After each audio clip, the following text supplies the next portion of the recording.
L'érablière du Lac-Beauport, c'est une érablière familiale. Fait qu'il y a ma soeur, mon frère, puis il y a toute la famille. Mon fils, puis il y a le gars à ma soeur c'est lui qui s'est dit Robert, j'aimerais ça faire du sirop d'érable avec toi. Ben, gars, on fonce, puis on rouvre l'érablière avec la famille.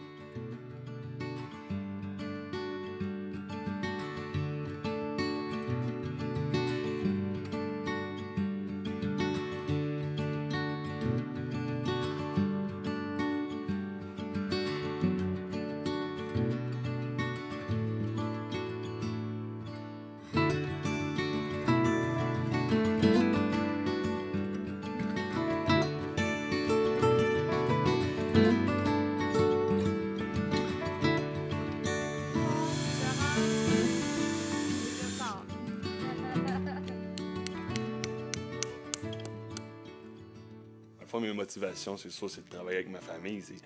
Un projet, c'est on va le faire tout ensemble, c'est ça qui m'intéresse.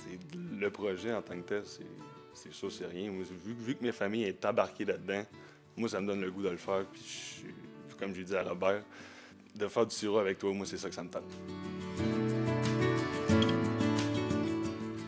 En vrai, la fièvre des sucres, je l'avais avant aussi. Le sirop, quand c'était dans le temps des sucres, j'adorais en prendre la tire. Puis, même aujourd'hui, fabriquer le sirop, ça m'intéresse. C'est quelque chose que j'adorerais faire de toute ma vie aussi. C'est une passion. La motivation, c'est de toujours montrer à nos clients qu'on est capable et qu'on fait du sirop d'érable. Ça, c'est le but premier. J'allais au salon agroforestier à Stoneham. Je voyais l'engouement qu'il y avait pour redécoller les érablières dans la région de la MRC. Fait que je me dis, nous autres, il faut embarquer dans la vague. On décolle l'érablière avec toutes les nouvelles technologies. Quand il y avait les portes ouvertes de Saint-Lazare, on avait des invitations pour aller voir les nouvelles installations de CDL. Puis avec les années, j'ai été voir. À chaque année, j'allais voir les nouvelles installations. Puis je voyais les nouvelles technologies qui s'en venaient. Puis là, je me disais, ouais, si dans l'érablière, j'ai les nouveaux capteurs de CDL, ça me prend moins de main-d'œuvre, moins de problèmes à gérer. Fait que là, c'est de là que... Puis en approchant Régis, bien, il m'a dit ouais, ici, tu as le potentiel de faire une nouvelle érablière 4.0. Puis c'est de là que je me dis hey, si c'est bon pour nous, ça va être bon pour montrer à tous les étudiants qui viennent ici à l'érablière du Lac-Beauport parce qu'on a vraiment beaucoup de monde scolaire qui viennent nous voir. Fait que là, je me disais peut-être que même dans les jeunes qui viennent, peut-être on va avoir des futurs acériculteurs.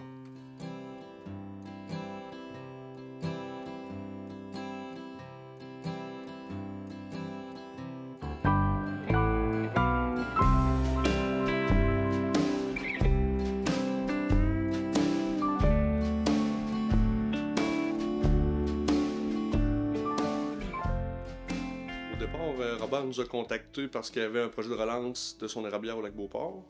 Puis il voulait qu'on l'accompagne dans le processus de l'arbre jusqu'au baril pour qu'on puisse vraiment cerner ses besoins au niveau des équipements. Au niveau de, justement, là, on partait d'un vieux réseau tubuleux de plus de 20 ans. On voulait se mettre à jour, que ce soit simple pour la production, puis le contrôle de tous ces équipements-là. On a demandé un peu c'est quoi sa routine. Ici, c'est un érablière qui est commercial, donc le temps, c'est important. Il y a beaucoup de gens, donc il faut que ça soit simple. Il faut que ce soit des équipements qui sont faciles à opérer, qui demandent peu de supervision. Donc, ça prend des systèmes pour protéger ces équipements-là, pour éviter les erreurs qui peuvent être coûteuses. Donc, Robert était déjà installé avec le propane dans la cabane. Donc, on a opté pour un évaporateur au propane, un 3x10 de luxe. Vu qu'il y avait déjà le combustible ici, il y avait des coûts très intéressants de volume pour le propane. Donc, c'est ça qui a dirigé vraiment nos choix pour l'érablière du Lac-Beauport. Dans l'érablière, on avait une grosse contrainte d'espace. Comme vous le voyez, c'est serré, donc on n'avait pas le choix d'utiliser un silo pour cette érablière-là. On avait l'espace, la gravité du silo vers le concentrateur, c'était parfait. Donc, c'est vraiment les contraintes d'espace qui nous ont amenés à choisir autant pour le concentrateur, pour les réservoirs de concentré puis de filtrat qui sont au deuxième étage. C'était le seul endroit qu'on avait pour les mettre. Cette année, on a parti notre nouvelle pompe sous vide avec les nouvelles installations. Pour le nombre d'érables qu'on a, j'ai jamais vu autant d'eau d'érable rentrer ici à l'érablière. Parce qu'avant, avec mon père puis mon grand-père, on parlait de cabane à sucre. Avant, La pression négative d'une bonne cabane à sucre, c'était moins 12. Nous, on était capable de se tenir à moins 6. On n'était jamais capable d'atteindre le moins 12. On avait trop de fuite dans la montagne. Fait aujourd'hui, quand on a parti la pompe sous vide, on était à moins 24. Je regardais le cadran, j'en revenais pas, puis je voyais l'eau d'érable. J'ai dit, vraiment, on a bien fait de prendre les nouvelles technologies.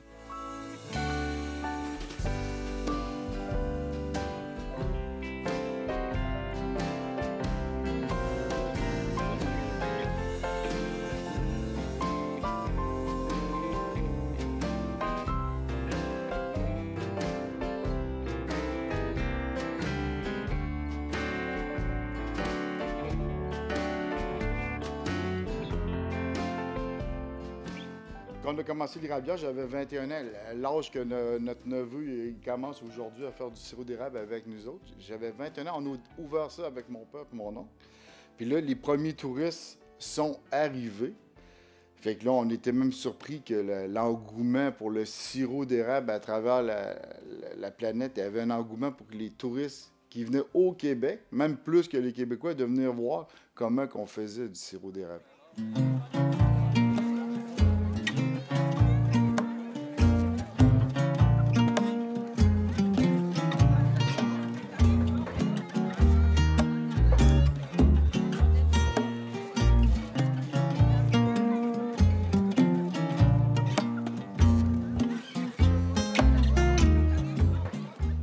Les premiers touristes qu'on a eus, c'était Alain Morisseau, le chanteur de Sweet People, qui était venu à l'Érablière.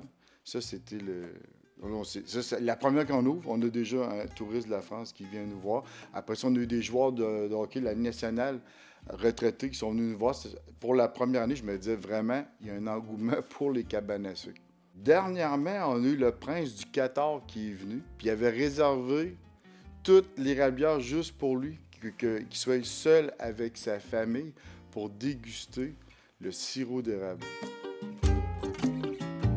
Avec les années, le tournoi Pee-Wee, ça grossit tout le temps. Fait qu'on a tous les petits joueurs qui viennent avec les parents à travers les États-Unis, en Europe. Puis même cette année, on a eu les petits Ukrainiens qui sont venus. Fait que, au fil des années, les touristes ont toujours augmenté. Puis cette année, je te dirais, les touristes, c'est ce qui nous fait réussir à faire passer l'année.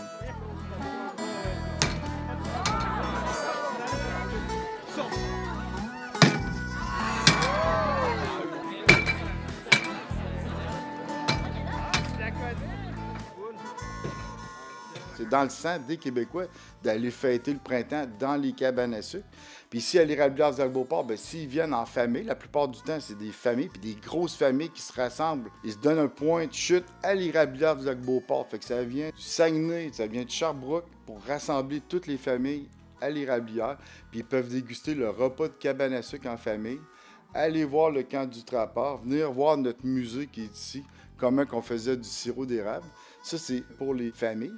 Mais on a aussi le volet éducatif pour les écoles, secondaires, primaires, universitaires. Fait qu'il y a vraiment de tout pour tous les Québécois. Ici, à l'Érablière, on peut vivre l'expérience complète des cabanes à sucre.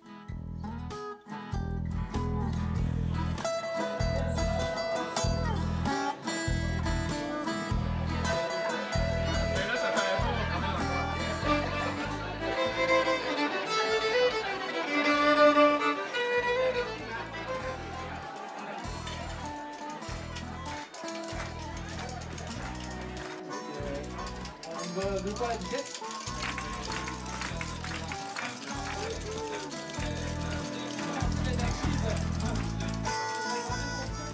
La prochaine destination est vraiment grosse, la prochaine destination. La prochaine destination, c'est une nouvelle cabane à sucre avec une distillerie. Faire notre propre alcool à l'érable, vendu ici à l'Érablière du Lac-Beauport. Ça, c'est la prochaine destination. C'est le rêve absolu de l'Érablière.